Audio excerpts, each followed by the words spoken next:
pinakamaliit na wattage natin ng Philking dito sa Best Buy Mindoro. Yan, ganyan lang kadali.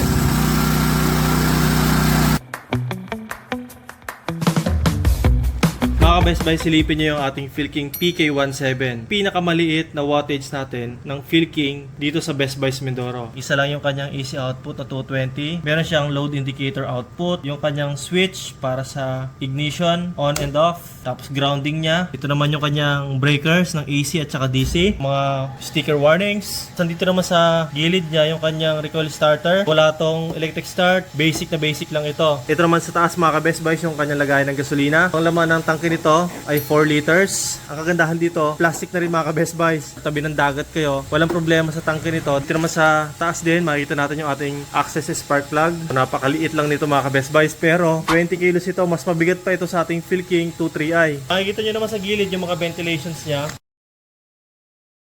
Hindi nga pa ito silent type, pero mas tahimik ito compared sa mga open type kasi enclosed na siya eh. Sa likod naman makikita natin dito yung exhaust. Tapos dito naman yung kanyang choking mechanism, choke on, choke off. Dito naman yung kanyang control para sa gasolina. Yung kanyang battery charger, may positive and negative yan para sa 8.3 amperes na battery charging. Yan yung breaker nito, DC. Nandito rin sa ilalim yung kanyang lagayan ng langis. 0.4 liter lang yung kanyang langis. Napaka-cute, para siyang maliit na maleta. Dapat makita natin to na tumatakbo. I-load test na rin natin mga ka-Best Buys. Yung ating PK17, 1000 watts na maximum power at 850 watts na rated power. Ang actual na konsumo nito mga ka-Best Buys ay kalahating litro, 1 oras. Testing natin yung ating generator. Buhayin natin.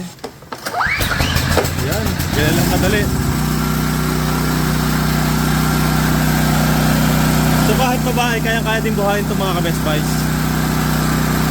Testing na natin, i-load test natin.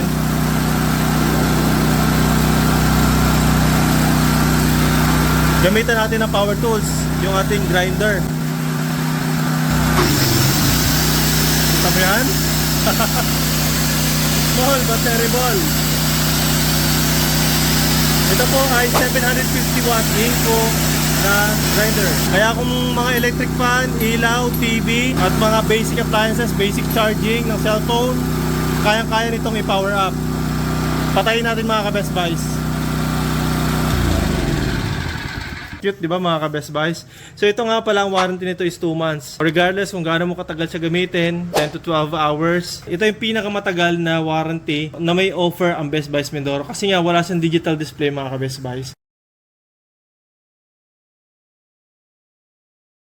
Ang halaga nga pala ng ating unit ay 17,500 cash on delivery sa ating LBC. Ipapadala natin kay Sir Janice Baticados, San Jose Occidental, Mindoro. Para sa inyong mga orders, comments, and suggestions, ay maaari kayong mag-text o tumawag sa aming cellphone number na magpa-flash dyan sa inyong screen. Bisitahin ang aming Facebook, YouTube, and TikTok for more videos. Maraming salamat mga ka-Best Buys. Mag-ingat po tayo palagi and God bless po.